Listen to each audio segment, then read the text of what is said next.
Bonjour à toutes et à tous. Merci d'écouter VOA Afrique et surtout d'être au rendez-vous de Votre Santé, Votre Avenir, le magazine d'information et d'éducation sur les questions de santé. À ce micro, je suis Mohamedou Oumfa et Rosine Mounezero est avec moi dans ce studio pour la co-présentation. Bonjour Rosine. Bonjour Mohamedou, bonjour chers auditeurs. Cette semaine, nous parlons du quotidien des personnes vivant avec le VIH-Sida. Nous le verrons, pour certains, le plus difficile n'est pas toujours la maladie, mais le regard des autres. Avec la famille, c'était une grosse déception à trouver qu'ils m'ont pas accepté. À un moment, j'étais même rejeté. Dans cette édition, nous écouterons le cri de cœur d'un séropositif. Pour ceux qui ne sont pas PVV, il suffit seulement de nous accepter comme tels. Ce qui nous sépare, c'est le microbe qui est dans le sang. Il suffit seulement de nous donner l'affection, de nous accompagner, de porter une main forte pour nous. Toutes vos rubriques habituelles seront au rendez-vous. Le docteur Armand Genkap répondra une fois encore aux questions des auditeurs. Mais d'abord, l'actualité. Coup d'œil sur l'actualité. Et comme d'habitude, pour parcourir l'actualité santé, nous recevons Firmin Koyaweda. Bonjour Firmin. Bonjour Mohamedou. Commençons par la lutte contre le sida et cette bonne nouvelle annoncée par l'ONU-SIDA selon laquelle le nombre de décès liés au sida a diminué de moitié. Oui Mohamedou, ce nombre est passé de 1,9 million en 2005 à 1 million en 2016 selon le rapport annuel de l'ONU-SIDA sur l'épidémie. Malgré cette avancée notable dans la lutte, Michel Sidibé, directeur exécutif de l'ONU-SIDA, a indiqué que la lutte pour mettre fin au sida ne fait que commencer.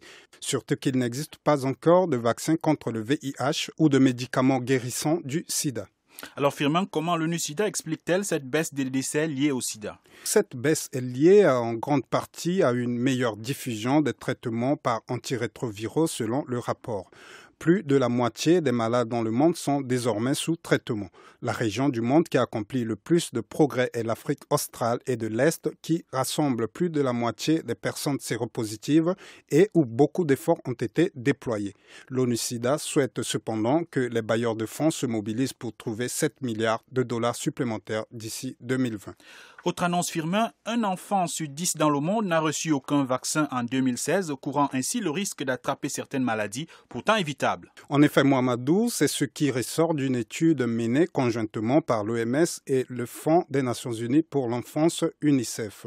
Selon cette étude, 13 millions d'enfants sur un total de 116 millions ne sont pas vaccinés.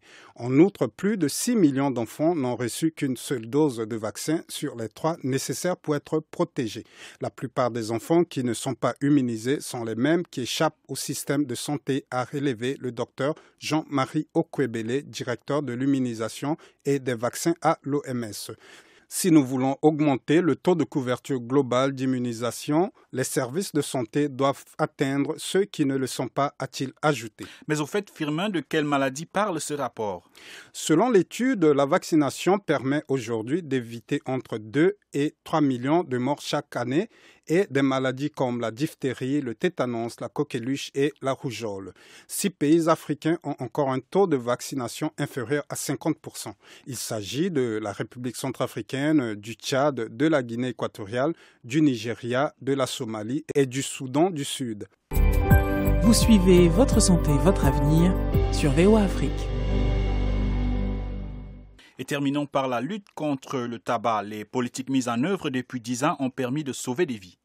Oui, Mohamedou, le rapport de l'OMS sur l'épidémie mondiale de tabagisme publié le 19 juillet dernier conclut que davantage de pays ont mis en œuvre des politiques de lutte anti-tabac allant des mises en garde illustrées sur les paquets aux zones non-fumeurs en passant par les interdictions de la publicité. Depuis 2007, plus de 3 milliards de personnes supplémentaires sont protégées par les mesures relatives à une meilleure pratique figurant dans la Convention cadre de l'OMS pour la lutte anti-tabac. Il s'agit là d'avancées significatives, mais attention, le tabac fait encore de nombreuses victimes. En effet, avec plus de 7 millions de morts par an, la consommation de tabac est la première cause évitable de mortalité dans le monde. Ces coûts économiques sont également énormes. L'OMS demande par conséquent aux États de continuer à appliquer les 6 stratégies de lutte conformes à la Convention cadre, à savoir surveiller la consommation de tabac et des politiques de prévention, protéger la population contre la fumée du tabac, offrir une aide à ceux qui veulent arrêter le tabac, mettre en garde contre les méfaits du tabagisme, faire respecter l'interdiction de la publicité en faveur du tabac, de la promotion et du parrainage et augmenter les taxes sur le tabac. Merci Firmin.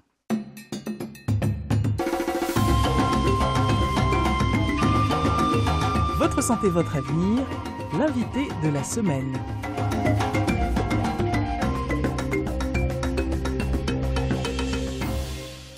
Nous vous le disions au début de ce programme, cette semaine, nous parlons des personnes vivant avec le VIH-Sida. Cela fait 34 ans que le virus a été découvert, mais jusqu'à présent, il n'existe pas encore de médicaments permettant de soigner la maladie.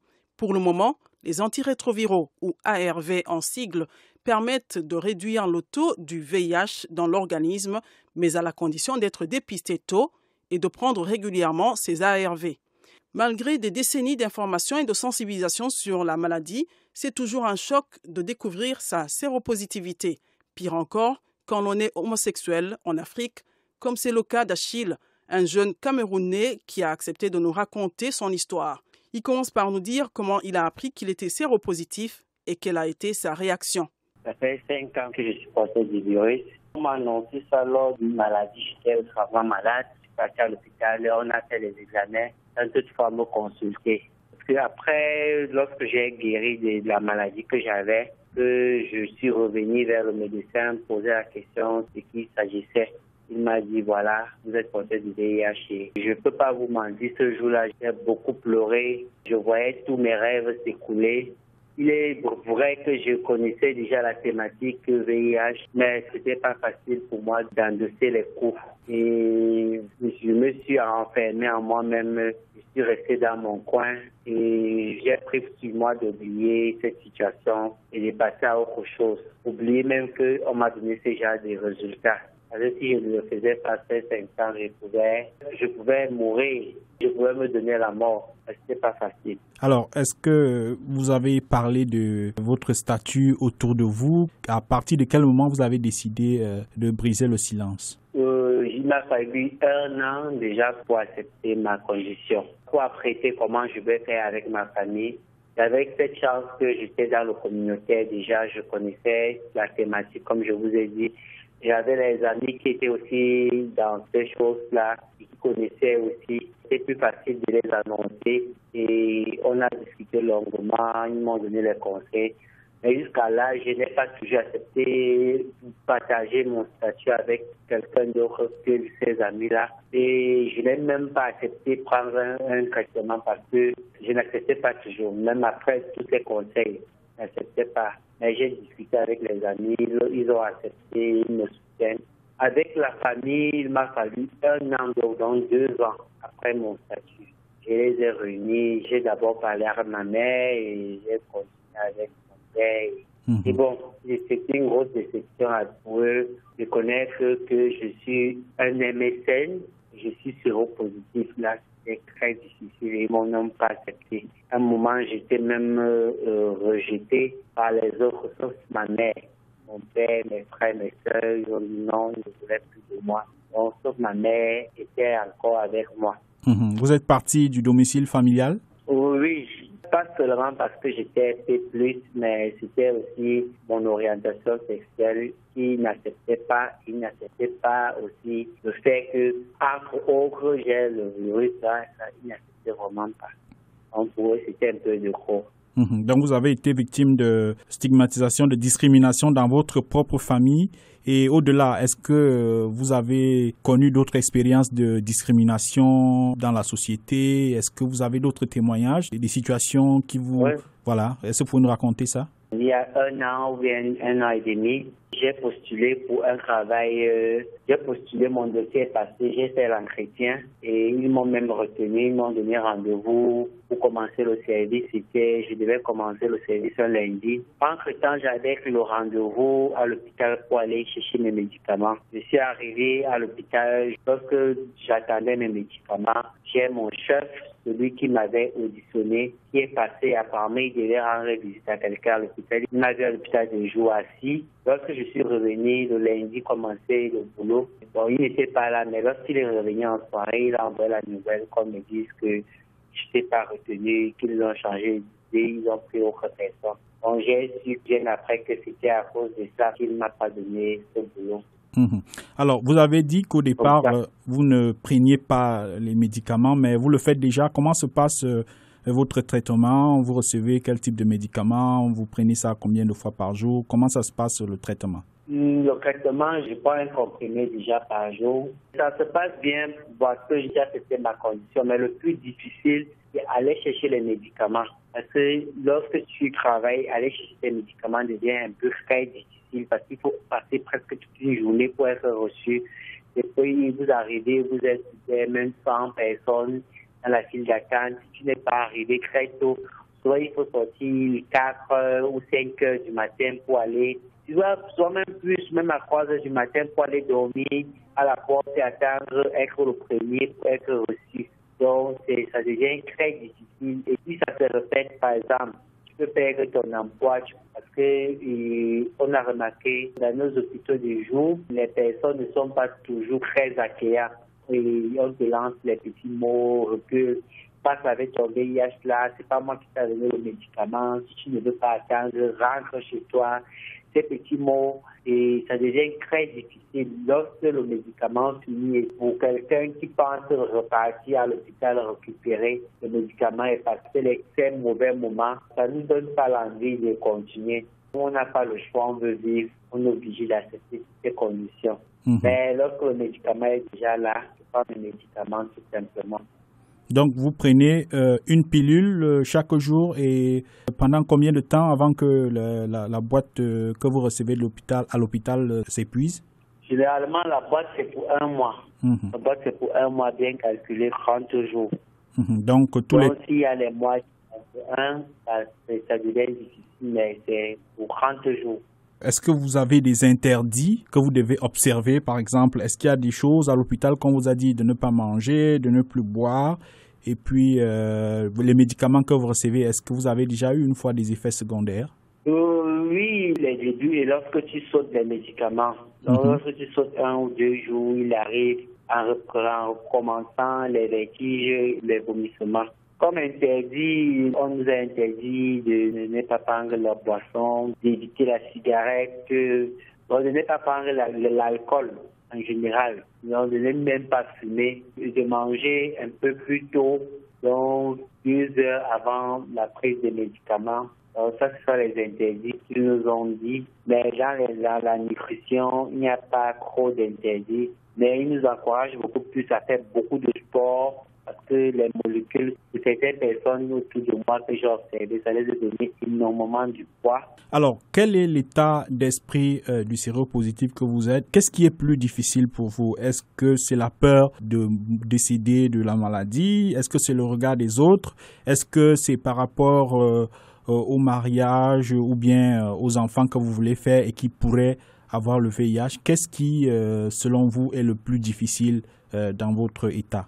Comme tout être humain qui voudrait bien avoir les enfants, il arrive que lorsque tu penses à la maladie, tu dis « Oh, peut-être je n'aurai pas d'enfants, peut-être mes enfants seront malades ». Ce sont les questions que l'on se pose souvent lorsque on est seul.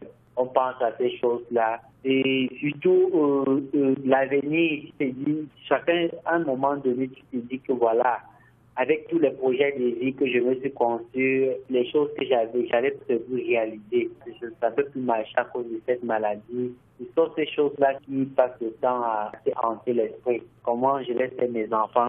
Avec aussi l'examen de routine qu'on doit faire. Souvent, même les économies personnelles, tu ne peux plus le faire. Et tout ça, à un moment donné, ça te stresse. Tu te demandes à quel moment tu dois réussir. Justement, la question que j'aimerais vous poser, c'est quelles sont vos attentes, quels sont vos besoins, quels sont, si vous devriez passer un appel aux décideurs, à la société, qu'est-ce que vous souhaiteriez avoir ou bien recevoir de la société et du gouvernement et de votre entourage pour mieux vivre avec le VIH? Ça fait beaucoup de choses.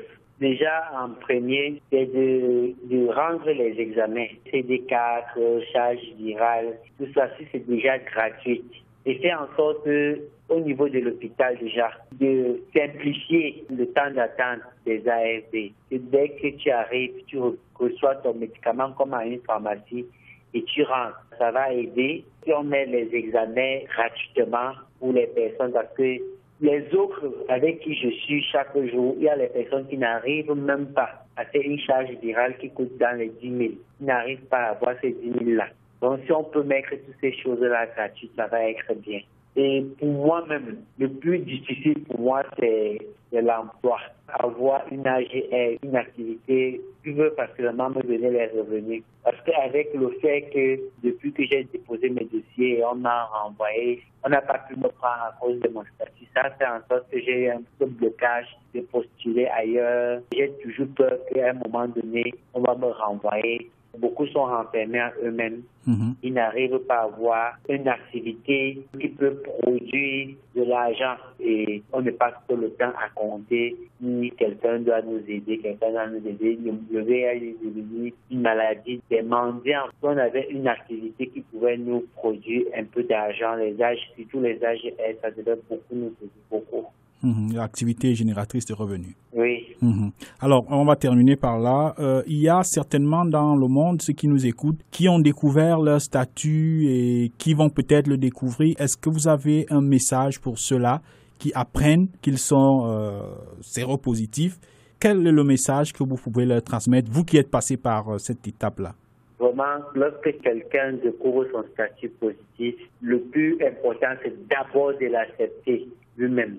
Accepter que, ok, oui, il arrive que j'ai le virus, mais je ne sais pas encore la maladie. Donc, j'ai encore l'espoir de pouvoir vivre longuement et vivre même ma vie comme il se devait, juste en prenant mes précautions. Le VIH n'est pas une fatalité, mais c'est juste un état d'esprit. Dis-toi juste que, ok, je porte le virus et je dois changer ma façon d'être. Si je buvais beaucoup, je dois diminuer. Si je fumais beaucoup, je dois arrêter. Et ça va me permettre de vivre longuement et en bonne santé. Parce que avec mes expériences personnelles, depuis que je prends mes médicaments et je les respecte, je n'ai plus de petites maladies qui viennent me hanter l'esprit, le rhume, les petits palus et tout ça là. Donc, quelqu'un qui suit vraiment son traitement, il peut vivre longtemps et en bonne santé.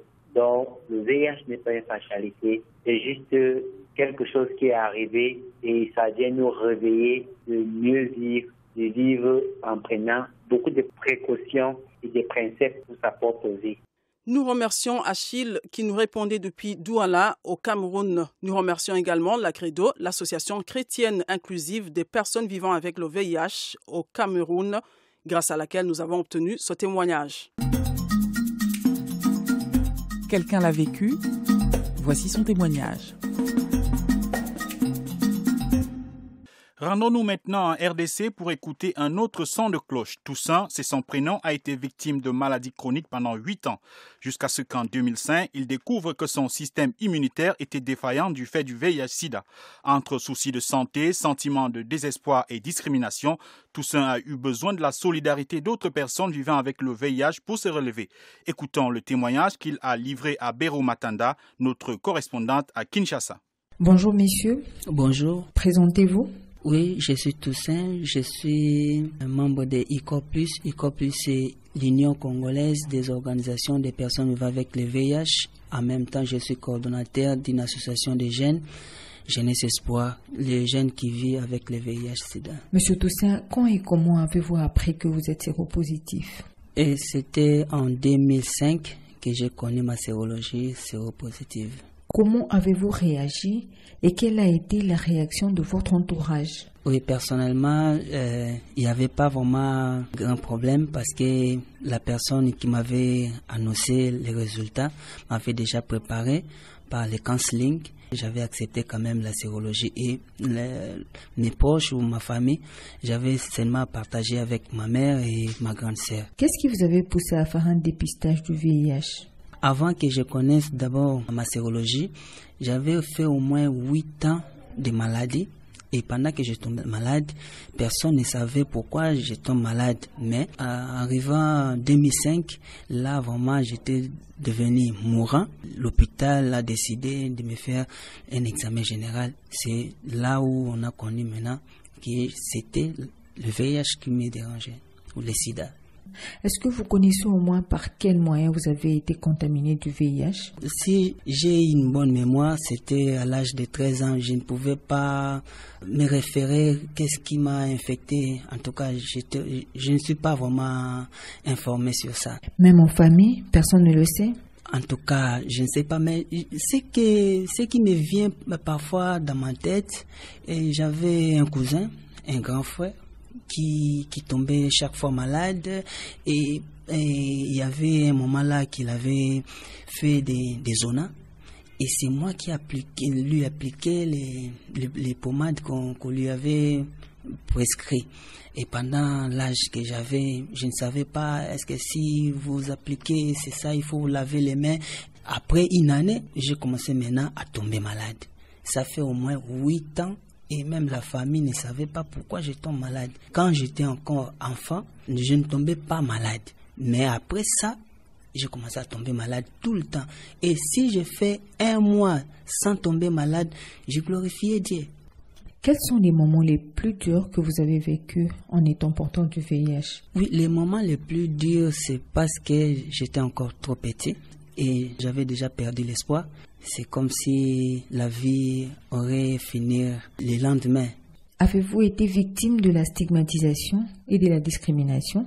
Oui, la discrimination, on le vit tous les jours. Pour la première fois, j'ai connu la discrimination au sein de ma famille. Quand j'ai fini ma 6e année des humanités et je voulais poursuivre mes études universitaires. Et comme ma famille, ma grande sœur et ma mère savaient déjà ma sérologie, elles m'ont dit de ne plus continuer à étudier. Et mon petit frère qui était derrière moi, ils ont décidé de lui faire continuer les études au lieu de moi qui étais l'aîné. Ça m'a vraiment beaucoup fait du mal. C'était vraiment une discrimination. Et après, vous avez repris avec les études? Là, j'avais repris par mes décisions à moi. Et quand je me suis arrivé dans le groupe d'autosupport, j'ai trouvé les amis comme moi. Et bon, j'ai eu courage et je me suis intégré dans le groupe. J'ai commencé à exercer quelques activités concernant le VIH et j'ai commencé maintenant à gagner quelque chose par rapport aux activités de VIH et je me suis décidé de me faire scolariser moi-même. Comment est-ce que vous avez intégré UCOP+? Oui, c'était toujours dans le même groupe parce que j'avais créé un groupe de jeunes vivant avec le VIH, par là que nous sommes maintenant membres de UCOP+. Qu'est-ce qui pour vous est le plus difficile quand on est séropositif? C'est la discrimination et la stigmatisation que nous, les jeunes ou les PVV, connaissent dans notre vie quotidienne. Comment se passe le suivi médical d'un malade? Combien de fois vous vous rendez à l'hôpital? Les premières années, c'était chaque mois. Les rendez-vous étaient comme pour chaque mois. Mais maintenant, là, comme je suis stable et je prends bien mes ARV, maintenant, là, j'ai des rendez-vous de 3 mois après. Est-ce qu'il y a des interdits en ce qui concerne le boire ou le manger? Pour le boire, j'ai des interdictions par rapport à mes disciplines. Je ne peux pas prendre de la bière parce que j'ai peur d'autres maladies comme les cirrhoses des foie. Mais concernant à manger, je mange tout ce que les gens mangent. Avez-vous des effets secondaires ou des complications liées au traitement? Non, je n'ai aucune complication. Un message à ceux qui vous écoutent, les séropositifs et ceux qui ne le sont pas, qu'est-ce que vous pouvez leur dire? Oui, je commence par les jeunes PVV. Être un séropositif, ce n'est pas la fin du monde. La vie continue parce qu'il y a des ARV qui nous donnent encore la chance de vivre comme tout le monde dans la société. Il suffit seulement d'accepter ta sérologie et de s'intégrer dans la communauté et bannir l'autostigmatisation et l'autodiscrimination. C'est ça là le grand problème pour nous. Et pour ceux qui ne sont pas PVV, il suffit seulement de nous accepter comme tels. Nous sommes les mêmes. Seulement ce qui nous sépare, seulement les microbes qui est dans le sang, mais physiquement comme ça, nous sommes les mêmes. Il suffit seulement de nous donner l'affection, de nous accompagner, de porter une main forte pour nous, et même par rapport aux partenaires. Depuis que nous sommes là, nous les jeunes PVV, on n'a jamais reçu un financement de la part des partenaires pour appuyer nos activités des jeunes vivant avec le VIH. C'est ça ce qui nous fait au moins mal, parce qu'aujourd'hui, moi je dis chaque fois que nous les jeunes PVV, nous sommes les acteurs principaux de la transmission du VIH et nous sommes aussi les acteurs principaux pour mettre fin aux nouvelles infections à VIH. Si les gens viennent nous aider et nous accompagner avec les moyens physiques, moraux, matériels et financiers, nous allons mettre une barrière pour les nouvelles infections et les décès liés au VIH-Sida. Nous remercions Toussaint à Kinshasa pour son témoignage. Si vous avez des questions sur le VIH ou sur les thèmes de santé en général, contactez-nous sur la page Facebook de VOA Afrique. Questions et commentaires, c'est maintenant. Chers auditeurs, un expert vous répond.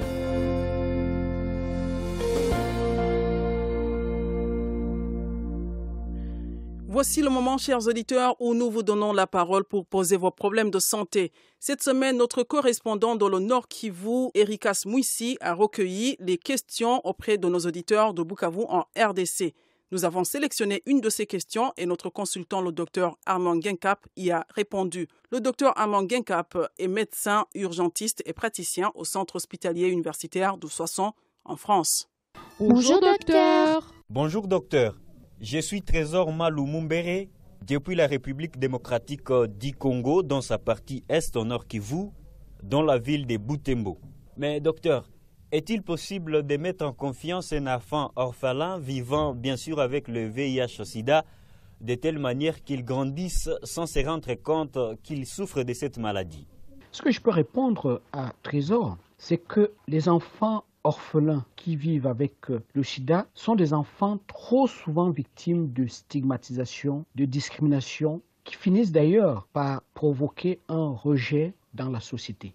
Ces enfants sont très souvent vulnérables par rapport à cette maladie qu'ils portent en eux. C'est pour cette raison d'ailleurs que ces enfants, du fait de cette vulnérabilité, ont besoin de notre protection, de notre amour, de sentir qu'on les couvre de notre affection.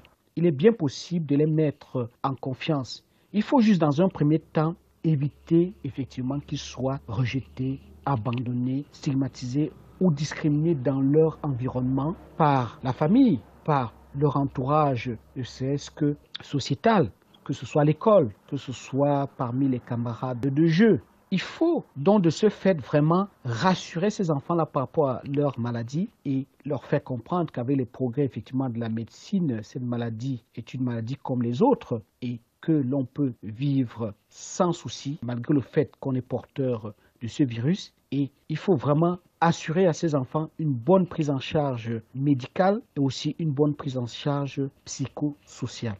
Et dans cette bonne prise en charge psychosociale, et c'est comme ça qu'ils vont se sentir bien intégrés dans notre société et ils pourront vivre sans se rendre même compte qu'ils souffrent d'une maladie. Voilà la réponse que je pouvais apporter à Trésor qui appelle la RDC. Merci docteur.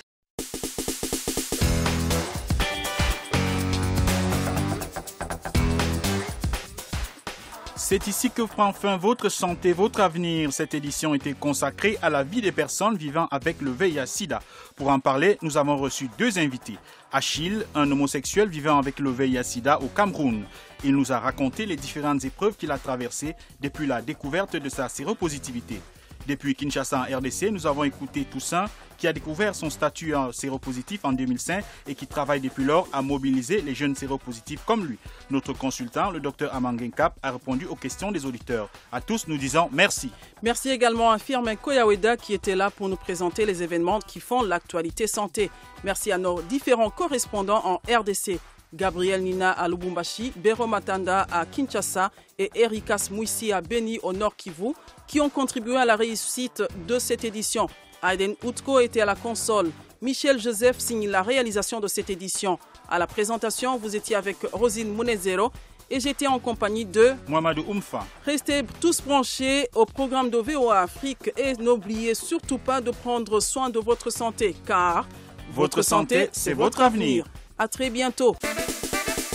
C'était Votre santé, votre avenir, une production de VOA Afrique. Pour vos commentaires, vos questions ou vos témoignages, retrouvez-nous sur voafrique.com ou sur notre page Facebook VOA Afrique.